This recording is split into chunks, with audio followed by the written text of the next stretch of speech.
الحمدللہ وحدہ والصلاۃ والسلام علی من لا نبی بعدہ اما بعد فاعوذ باللہ من الشیطان الرجیم بسم اللہ الرحمن الرحیم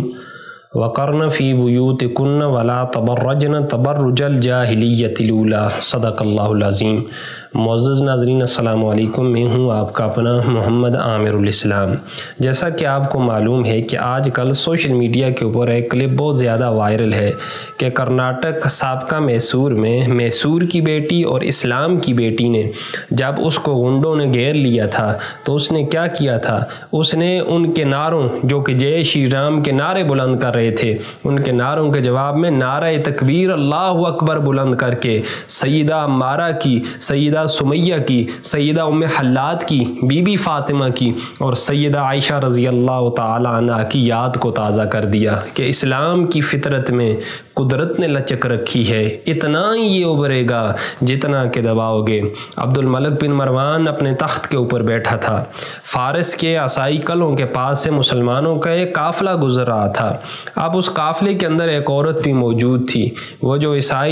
سپاہی اس ڈیوٹی کے اوپر مامور تھا، اس نے کیا کیا، اس عورت کی طرف ہاتھ بڑھایا، دست درازی کی، تو اس وقت اس عورت نے صدا دی، کہاں ہیں عبد الملک بن مروان کے گھوڑے کہ آج عیسائی ہماری عزتوں کی طرف ہاتھ بڑھا رہے ہیں؟ تو اس قافلے میں سے ایک مسلمان چلتا ہے فارس سے، عبد الملک بن مروان کے دربار میں پہنچتا ہے اور اس عورت کی، اس بیٹی کی یہ روداد سناتا ہے۔ تو عبد الملک بن مروان اپنے تخت سے اٹھ کھڑا ہوتا ہے اور اپنی تلوار پکڑ کے لہرا کے جواب دیتا ہے، لبیک یا ابنتی، میری بیٹی۔ عبد الملک بن مروان بھی حاضر ہے، عبد الملک بن مروان کے گھوڑے بھی حاضر ہیں۔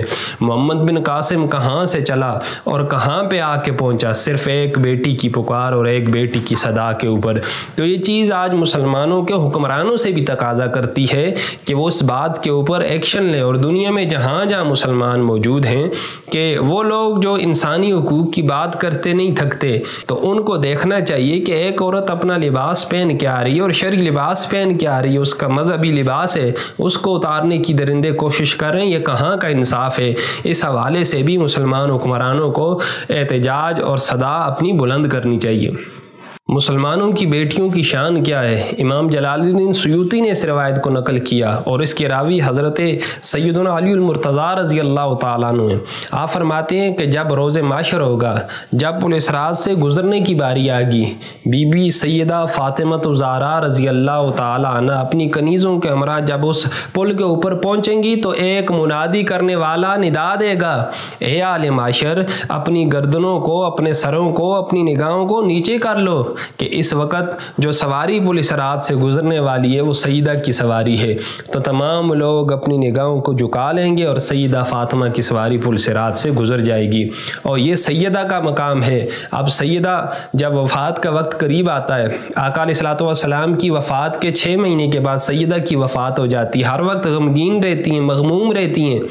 تو کسی نے پوچھا وجہ کیا ہے؟ کہا وجہ صرف ایک ہی ہے کہ ساری زندگی ماں عمار نے بھی میرے آنچل کو نہیں دیکھا، تو میں چاہتی نہیں ہوں کہ میرے مرنے کے بعد میرے کفن کو، میری لاش کو غیر محرم کی نظر پڑے۔ اب حضرت سیدہ اسماء بنت امیس رضی اللہ تعالیٰ عنہ یہ ان مسلمان خواتین میں شامل ہیں جو حبشہ کی طرف ہجرت کر کے گئی تھیں۔ انہوں نے سیدہ کی بارگاہ میں اپنی عرض پیش کی، ہے سیدہ، جب ہم حبشہ میں گئے تھے تو ہم نے ان لوگوں کو دیکھا تھا کہ وہ میت کی چارپائی کے اوپر لکڑیاں وغیرہ ڈال کے ایک ڈولی سی بنا لیتے ہیں، اس کے اوپر چادر ڈال دیتے ہیں جس سے میت کا جسم ڈھک جاتا ہے، چھپ جاتا ہے۔ تو آپ نے اس تجویز کو پسند کیا اور آپ مسکرا دیں اور آپ نے وصیت کی کہ جب میں مر جاؤں تو میرا جنازہ رات کے وقت اٹھانا تاکہ کسی غیر محرم کی میرے جنازے کے اوپر نظر بھی نہ پڑے۔ اسی لیے تو شاعر نے کہا تھا، چزارا باش از مخلوق روپوش کہ در آغوش شبیر ببینی، کہ حضرت فاطمہ الزہرا رضی اللہ تعالیٰ عنہ کی طرح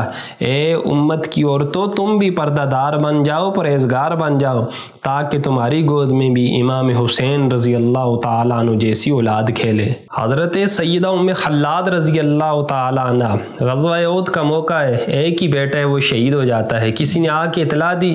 تو تو سیدہ جو ہیں وہ اپنے بیٹے کی اطلاع لینے کے لیے، حال احوال معلوم کرنے کے لیے آقا علیہ الصلوۃ والسلام کی بارگاہ میں حاضری دیتی ہیں، لیکن کس شان کے ساتھ حاضری دیتی ہیں کہ جسم پورا ڈھکا ہوا ہے، نقاب کیا ہوا ہے، با پردہ حضور پاک صلی اللہ علیہ وآلہ وسلم کی بارگاہ میں پیش ہوتی ہیں۔ اب مصیبتوں کے پہاڑ سر کے اوپر ٹوٹنے کے باوجود انہوں نے اپنا نقاب، اپنا حجاب اس کو نہیں چھوڑا۔ تو ایک صحابی وہ حیرت سے پوچھتے ہیں کہ اے ام خلاد، اس حالت میں بھی آپ کو اپنا نقاب یاد رہا، اپنا حجاب یاد رہا؟ تو حضرت سیدہ ام خلاد کیا جواب دیتی ہیں؟ میں نے بیٹا ضرور کھویا ہے لیکن اپنی حیا نہیں کھوئی۔ یہ تھا ہماری ان ماؤں کا، ان بہنوں کا کردار جو آج کی مسلمان عورت کے لیے مشعل راہ ہے۔ اسی طرح ام المؤمنین حضرت سیدہ عائشہ رضی اللہ تعالی عنہ کی بارگاہ میں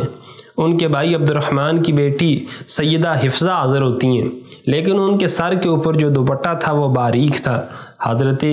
سیدہ ام عائشہ رضی اللہ تعالی عنہ جب اس دوپٹے کو دیکھتی ہیں تو اس کو پھاڑ دیتی ہیں اور اپنی طرف سے ایک موٹی چادر اپنی اس بھتیجی کو عطا فرماتی ہیں کہ اس کے اندر زیادہ پردہ ہے۔ تو اس لیے مسلمان عورتوں کو چاہیے کہ وہ اپنے پردے کا ضرور بضرور اہتمام کریں، اور اس میں ان عورتوں کے لیے بھی سبق ہے کہ جو دن رات فحاشی اور عریانی کے ذریعے اپنے آپ کو پروموٹ کرنے کی کوششوں میں لگی ہوئی ہیں۔ یاد رکھیں اس میں دنیا کا بھی خسارہ ہے، آخرت کا بھی خسارہ ہے۔ جب اللہ عزتیں دینے پہ آتا ہے تو ایک بیٹی جس نے اپنے حجاب کی حفاظت کی، آج پوری دنیا میں اللہ رب العزت نے اس کو عزت عطا فرما دی۔ تو اللہ رب العزت تمام مسلمانوں کی ماؤں اور بیٹیوں کو پردہ کرنے کی توفیق عطا فرمائے۔